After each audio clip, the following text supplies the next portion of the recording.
Everyone. This is the very last day of our Intune Masterclass, the grand final as we call it, but you have officially survived 4 full days with us, hopefully picking up a thing or two that you didn't know before, had a chance to play around in the lab environment and work in practically your own little tenant for a while here as a real deal admin, no restrictions, no nothing, and we will continue that journey today.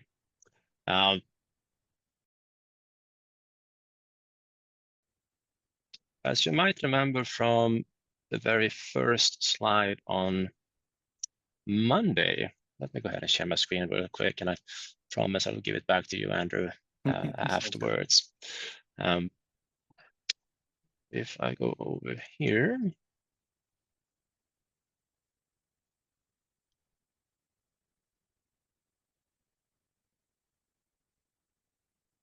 So the topic for today is focusing on troubleshooting, extra labs, tips and tricks on community tools, and a bit about BIOS and drivers. We showed it to you briefly, but I wanted to give you some extra details there. But before we dive into that, because there is plenty of time today for these topics, there were a few things that we didn't cover earlier this week that we really wanted to show you. And by we, I mean Andrew.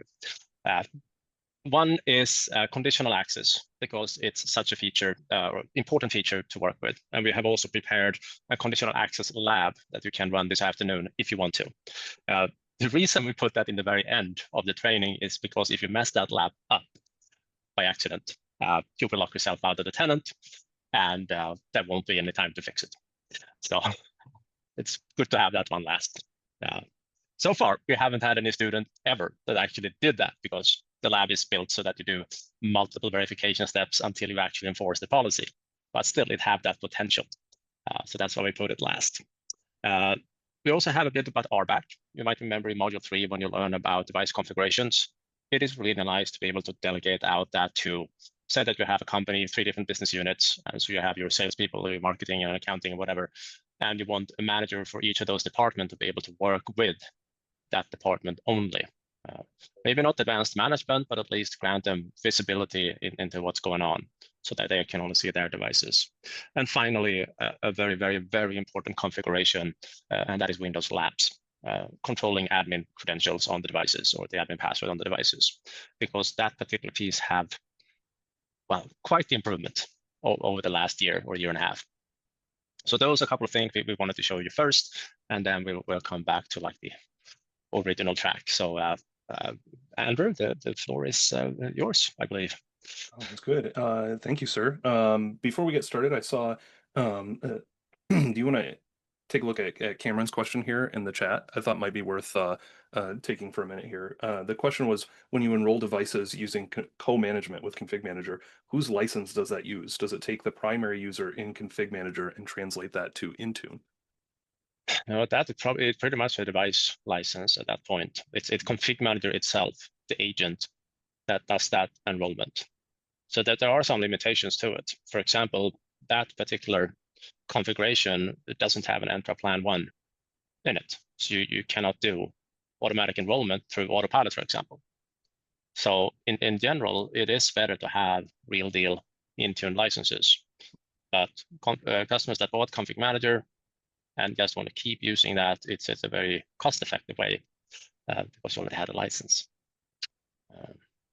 So there are a couple of policies you need to set up to do that as well, but it is in the Config Manager that does that enrollment.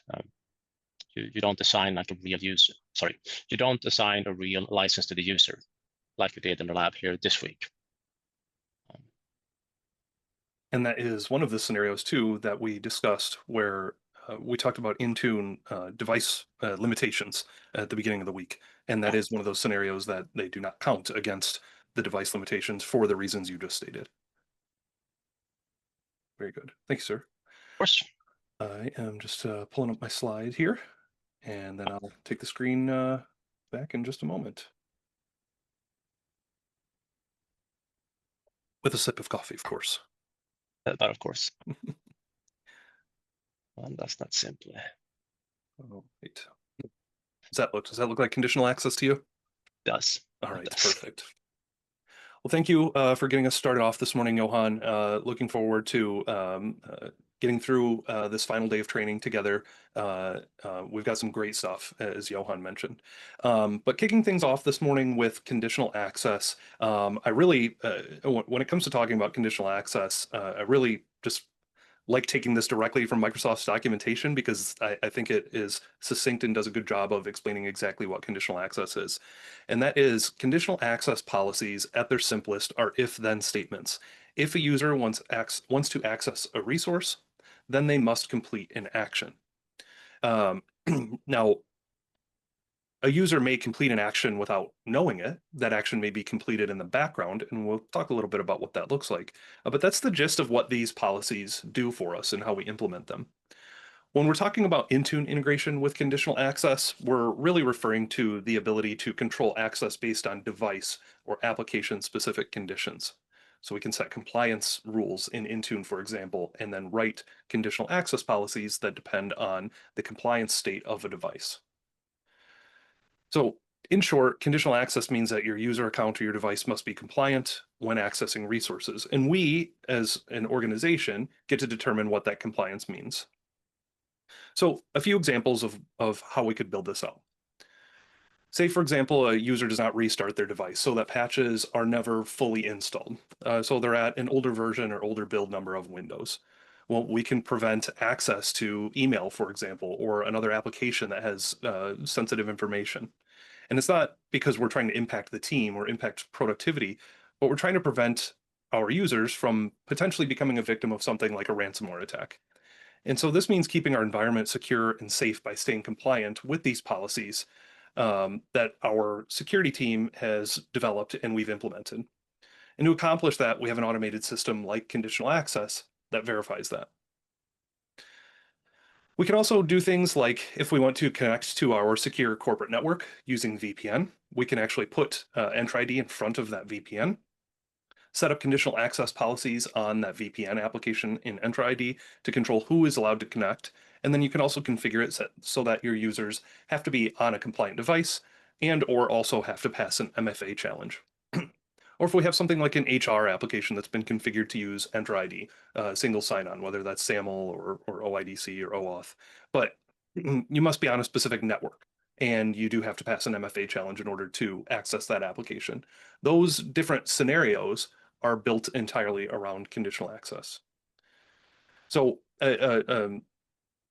a couple of common things that we do with conditional access: block basic authentication, though Microsoft over the last couple of years has been doing a lot of that by default. And basic authentication are authentication types that don't support modern auth, meaning they can't pop up a browser window and ask you for your an MFA challenge, for example. Things like SMTP, IMAP, POP3. We can block that so that our users can't use these insecure methods of authentication. And requiring MFA, I think far and away is the most common action that I've seen in conditional access. I mean, as you learned Monday, if there's one cloud integration companies are doing, whether they're using config manager, not config manager, Intune, not Intune, you can bet it is conditional access. In fact, I have yet to meet the customer who have not implemented it in some shape or form. Even like tiny, small customers, they have it because they learned that, well, this is actually not bad. Mm-hmm. Well, and to your point, getting into the labs at the beginning of the week, Microsoft's starting to not even give an option. It's not just Microsoft. We just happen to be working with Microsoft tools this week, but that's because it's such an important feature and it's such an important security feature that that's basically how they're moving forward. You must use MFA no matter what. We'll also take a look briefly about the differences between Entra ID P1 and P2 when it comes to conditional access. So we do need Entra ID P1 in order to use conditional access, but P2 does enable some additional and I think very helpful features that really provide quite a bit of value. So let's just take a look at what this can look like for us. So if we head over here, we just start back from the beginning of the admin center here. We need to go over to our Entra admin center. And right here off to the left, we'll have conditional access. This is the brand new location for it. And in conditional access, we have this policies page, and this is where we're able to create and manage all of our different conditional access policies.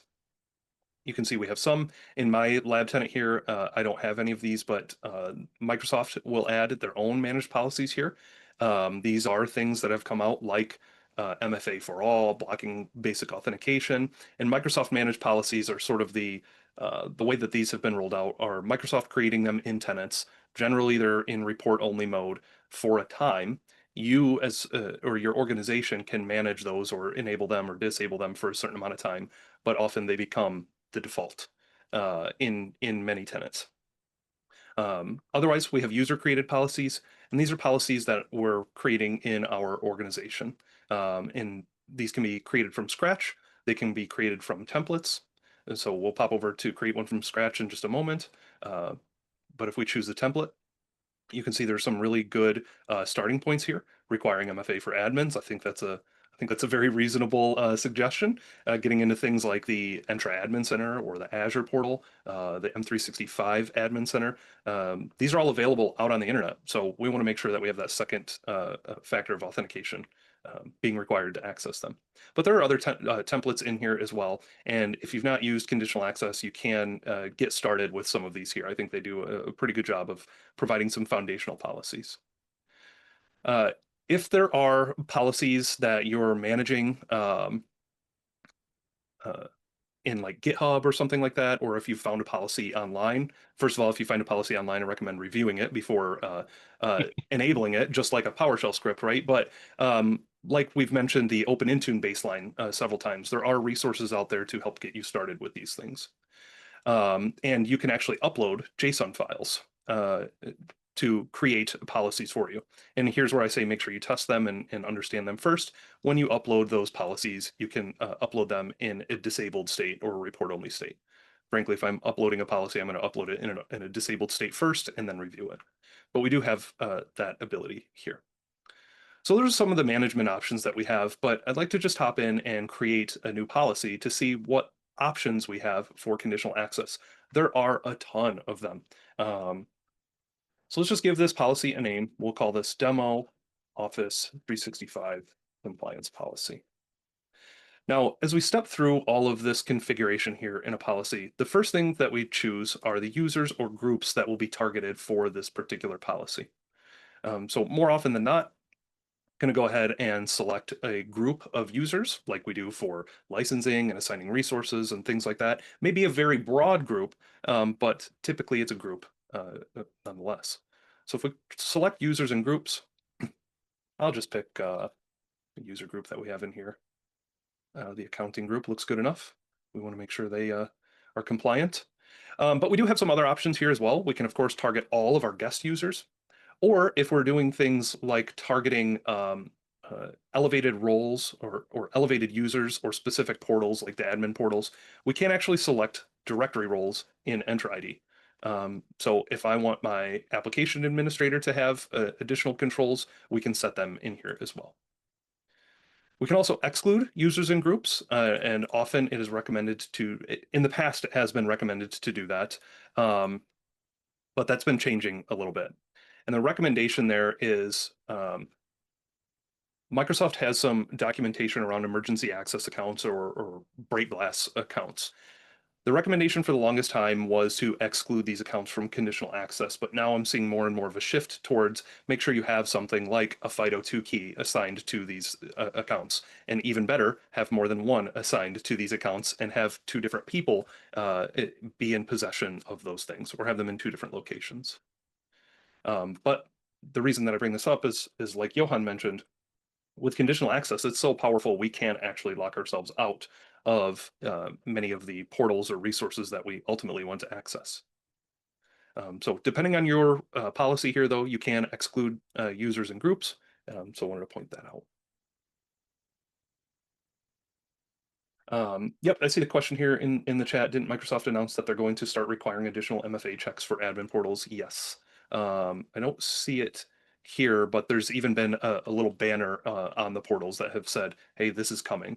So there's been different phases of enforcement for that. I'll see if I can pull up here.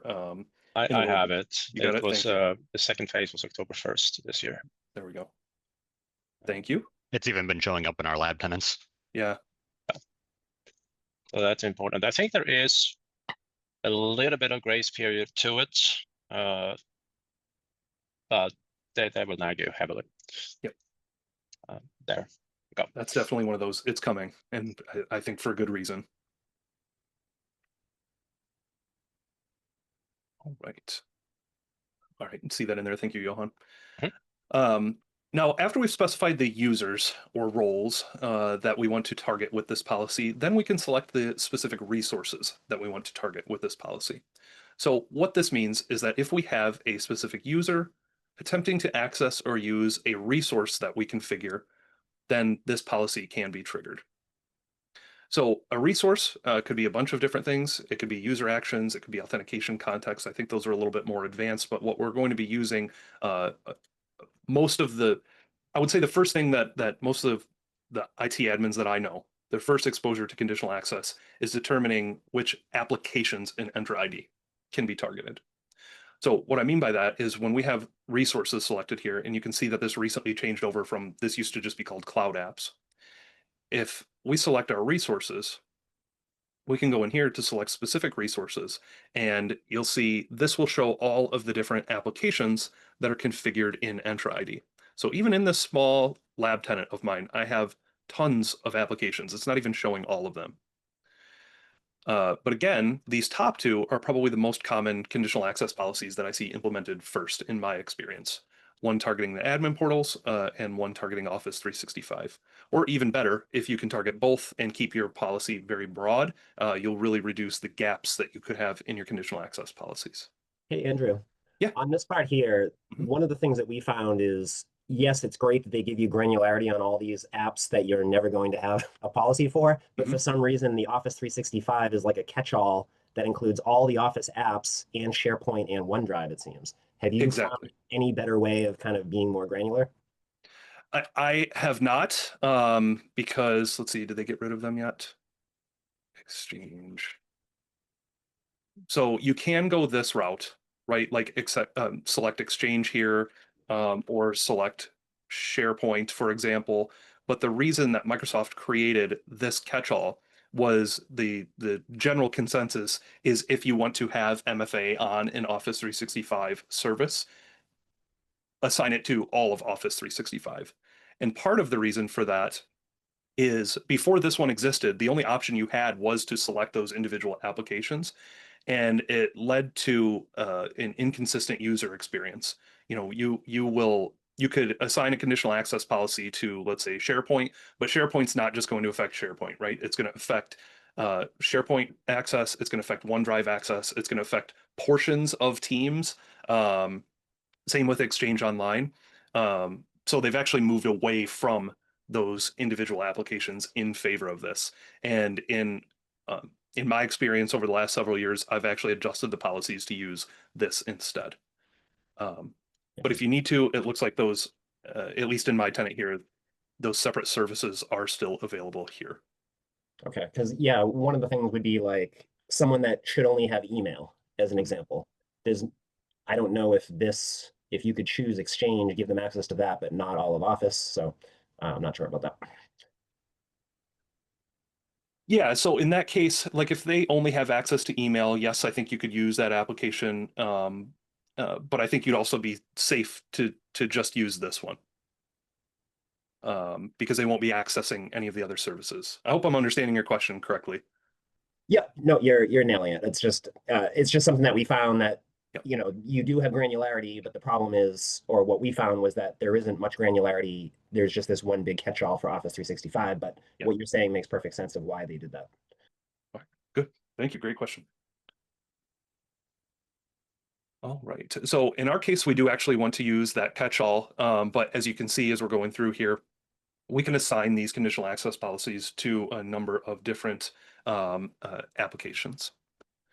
So if we have things like, even if we're creating custom applications, if we have other SaaS apps that we have connected to our tenant, things like GitHub or HR, ERP applications, LMS applications, things like that, we can assign conditional access policies to those.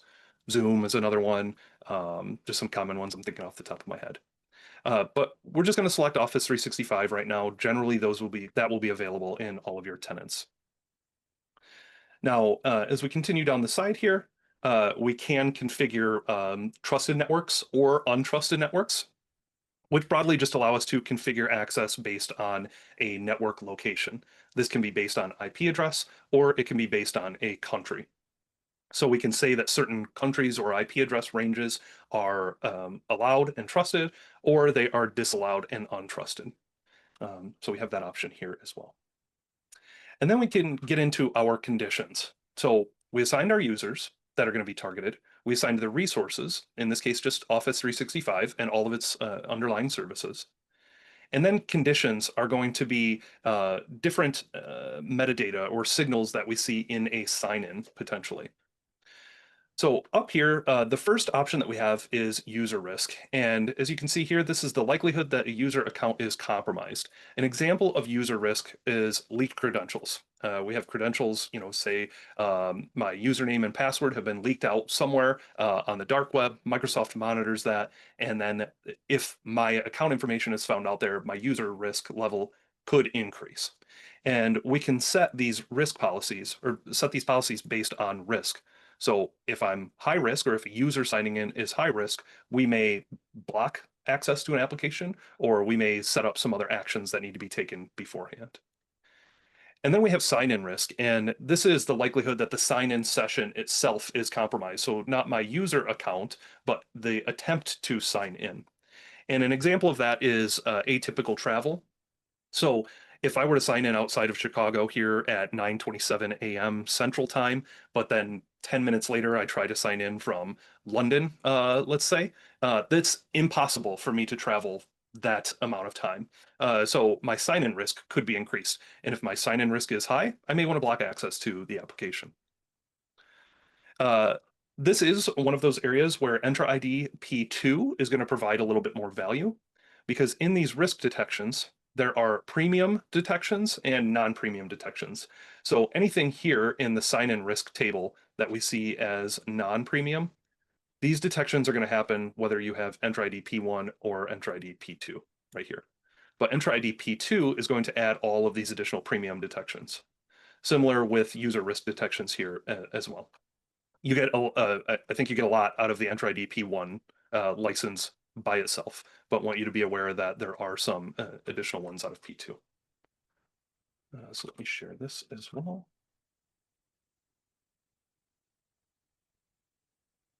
Right. A couple of questions here in the chat. Do you recommend using conditional access policies to ensure only compliant devices get access? Absolutely, David. Very common example, and that's the sort of integration between conditional access and Intune. I recommend playing around with that. Yeah, that can definitely be too strict in some organizations, or it could be too lax. But yes, conditional access absolutely is a great way to do that. And Kevin's asking if it's common to create a conditional access policy that denies access to all requests from restricted countries using network condition. Yes, in my experience, it is. However, of course, if you have a very sophisticated attacker, they may not be trying to connect from those countries. So it's not a fail-safe mechanism at all, but it is merely a layer that you can use. For example, if I know that I'm never going to connect to my tenant outside of the US, I may add I may create a policy that says I can only access admin portals from the US. Because that's where I'm based. I'm not generally traveling abroad. And if I am, it's probably going to be to eat delicious food and drink wine, not to manage exchange. But yes, absolutely. It's used. What's the best way to determine why a device is not compliant in Intune? And maybe that's something we could pick up during one of our troubleshooting sessions. Do you think, Johan? Sure. All right, perfect. Let me just make a note to make sure we come back to that. Why is the device not compliant? Love the questions. These are fantastic conditional access questions. All right, risk detections. Yes, we've got those. Insider risk is a little bit newer one, but this is determined by purview in another set of risk signals. It is recommended if you're going to implement these, implement the user risk policy as its own policy and the sign-in policy, sign-in risk condition as its own policy as well. But I think I've got some documentation on that I can share. Now, continuing with the conditions, we can select device platforms. If for some reason we want to target only Windows devices, we can do that here, or Mac OS devices, or any of these other platforms. We have that ability. Locations, this is the exact same thing as network right here. Microsoft is just breaking this out from the conditions tab over to this little network area. So eventually you're going to see this go away, I think. Client apps, we can set policy based on whether or not the user is connecting through a legacy authentication client or a modern authentication client.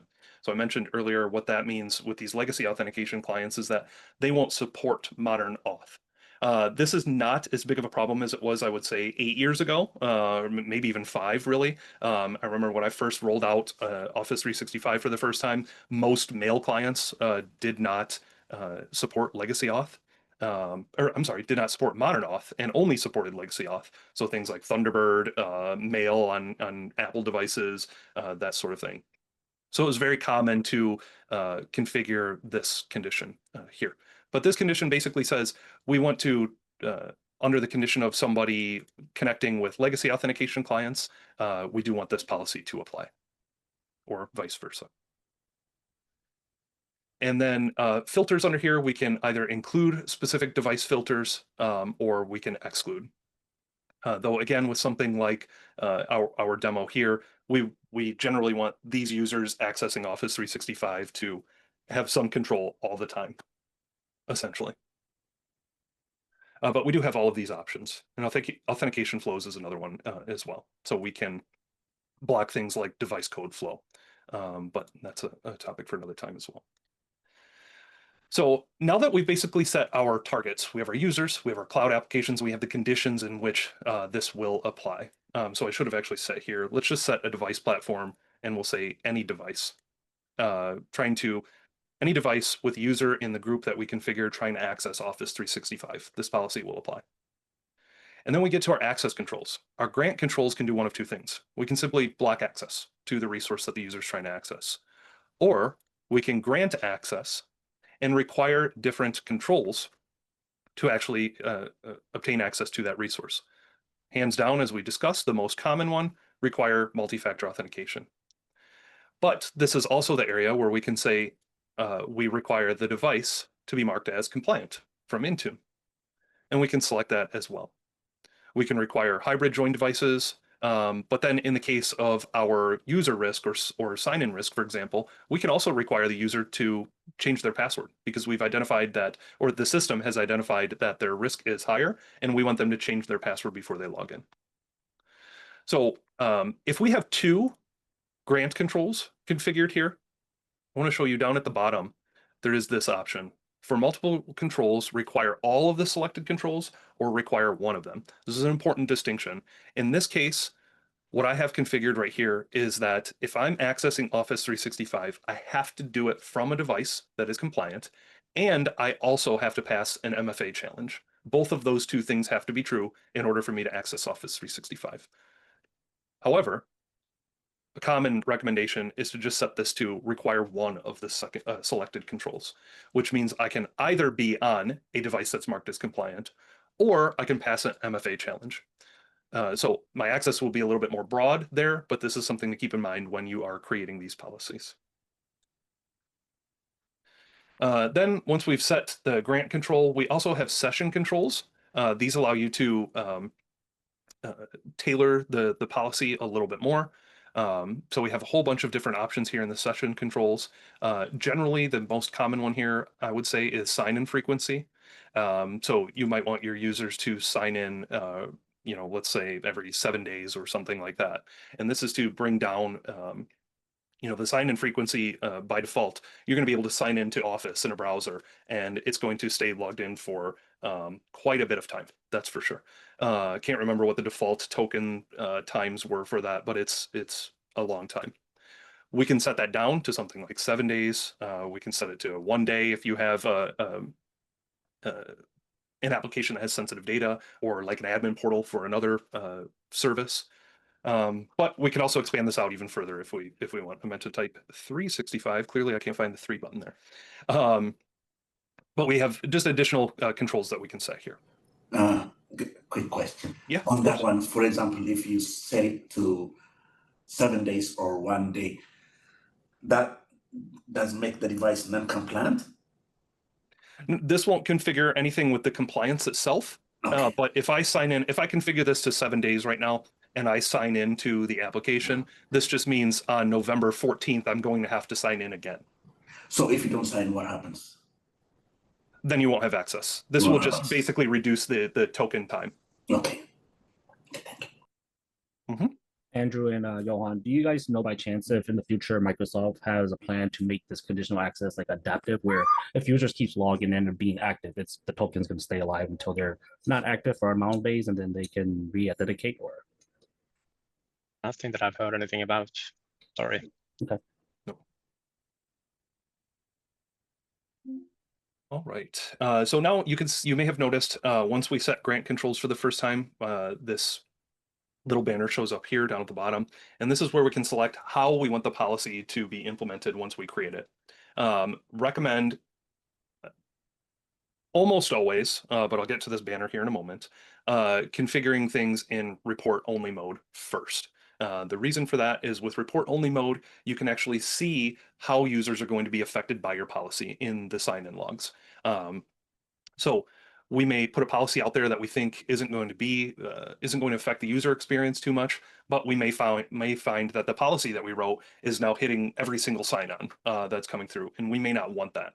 So report only mode is going to help you do that. The reason that I say almost every time is just note here with everything but Windows, if you're setting a policy to report only if it hits Mac OS, iOS, Android, or Linux, your users are actually going to get a prompt. So it's not quite as invisible as it is on the Windows side. That may be perfectly okay. You could still configure this in report only mode, but just know that these users here on these operating systems won't show up in your logs. Unless you're okay with that and you proceed and your users understand that they may see some prompts there. But that's pretty much it. What we've done here is say that anybody in this group, any member of this group that tries to access an Office 365 service under the condition that they are on any device, and once they try to do that, they either receive an MFA challenge or will get access through a device being marked as compliant. So pretty straightforward policy, but very, very broad policy. Once we create it, we do have this what if option right here. I really like this feature because we can just put in a bunch of conditions. So let's say Boba Fett is trying to access Office 365. That's right, in the what if. So we talked about them having the catch-all application here, but when you do the what if, that catch-all application doesn't exist and you actually have to select one of the individual resources. So if Boba Fett tries to access Office 365 Exchange Online, let's just say on a Windows device using a modern authentication client, so we can set the user and the resource that they're trying to access in some of those conditions that we went through, and we can click this what if button. And we'll see exactly which policies apply. So have a policy that says MFA for all apps and all users. Yeah, I would expect that to apply if it's going to be targeting everything. But we can see policies that won't apply.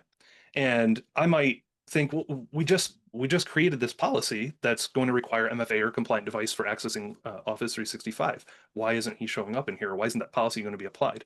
Well, Boba Fett happens to not be a member of that accounting group that we added to the policy.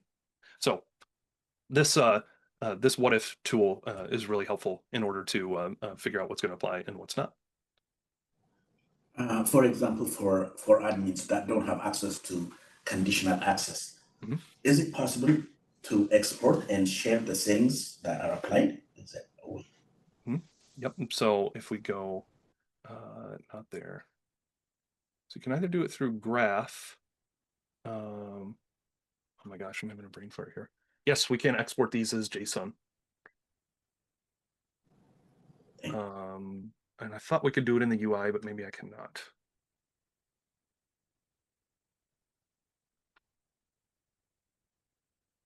Definitely 100% through graph, but we want to export CA policies.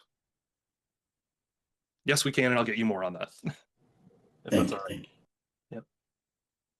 Yeah, a great point here from Fabian as well. Via Intune management, the Intune management tool, you can export and import CA rules. Yep. Which is one that we'll look at today. We'll look at that tool again today. We'll be talking more about compliance best practices. We'll touch on compliance a little bit. We've got a note to make sure that we look at that here when we get through some of the troubleshooting. I don't know if you have anything on best practices there, Johan, but that's a huge, it depends for compliance. Depends on your security posture in your organization, how you want to manage compliance. But compliance, we can create custom compliance scripts, so the sky is sort of the limit there. I mean, I worked with one customer, they wanted to have a compliance based on 4 different security products being available. So not just installed, but the service had to be running. Mm-hmm. So we wrote a script that detected that those 4 services were running, and we used that as a compliance. Like if they're not running, it's not compliant. Mm-hmm. So it's a really, really cool. Peter has a really good post about it, Mr. Van der Voode, for custom scripts. Let's see if I can find that link. I'll be using that when I started out with that part. It's been a while, but maybe this one right here. Yes, that's the one. I was just searching for it, but you beat me. Every once in a while. Yeah, so this is here's a cool example of BIOS version. Making sure that you've got devices that that BIOS is updated. Let me share this.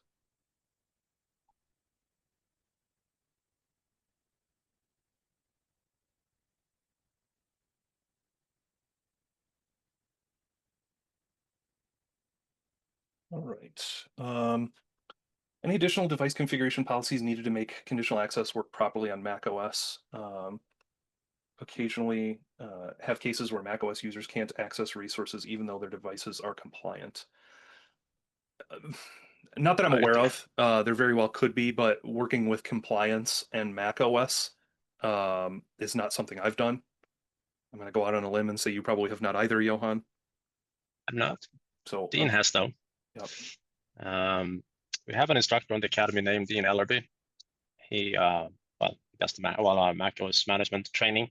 If you ping him in our forum, he usually replies within a day or two. Mm-hmm. So if you go to our academy forum, and I just post in the Mac OS space, and just tag @Dean in it, you're likely to get a reply. If not, reach out to us and we'll yell at him. I would not be surprised too. I agree with what you said 100%. That's the first area I would go. I would be surprised if Jan and Sandy had not come across that at some point as well, though they're more focused on the Windows side. They've done a lot with conditional access. See, Kevin had a question here too. We tried to make a conditional access policy for personal devices, for example, not domain joined or Intune managed, to apply basic constraints for VIPs trying to connect via personal devices. But we're unsuccessful as Intune manages a prereq for using most of the important parts of conditional access. I wonder if, depending on the constraints that you're looking to implement, possibly one of these, if I understand the scenario here correctly, one of these broad conditional access policies. For example, what we just put in here, this would cover anyone. Well, if we had a more broad group, let's say if we did set this to all users, this would cover anyone trying to access Office 365 from any device, anywhere. Yeah, Doesn't the trouble matter. is when the condition. So you're like, okay, we want to not allow, or we want to allow in a VIP Mhm. that they're on a Mac that's encrypted, let's say, or something like that. But all of those useful conditions Yeah. to say something's compliant require that the device has Intune management. Yep. Even the filters, we were thinking maybe we could just say if it's the OS version's a certain thing, then we'll allow them in. But it just, we weren't able to get granular enough without making it Intune managed. So just something I wanted to throw out there for those who are embarking upon that. Yeah, no, that's a great point. I don't think I have anything better to add, unfortunately. Just that I would agree. I would agree with you. In our environment, macOS devices are managed by Jamf, so there isn't much really with Intune. So I wonder, I haven't done this myself, but I do know there is a Jamf connector for Intune that might enable some of this. Intune connector. Let's see. Yeah, we did have Jamf at a time, but we only have a handful of Macs in the environment. Unfortunately, they all belong to, the most important people. So it's kind of an interesting challenge there. I think that's a common challenge in organizations. Oh, here, just shared this link and then scrolled down 1 inch and notice this. So to macOS.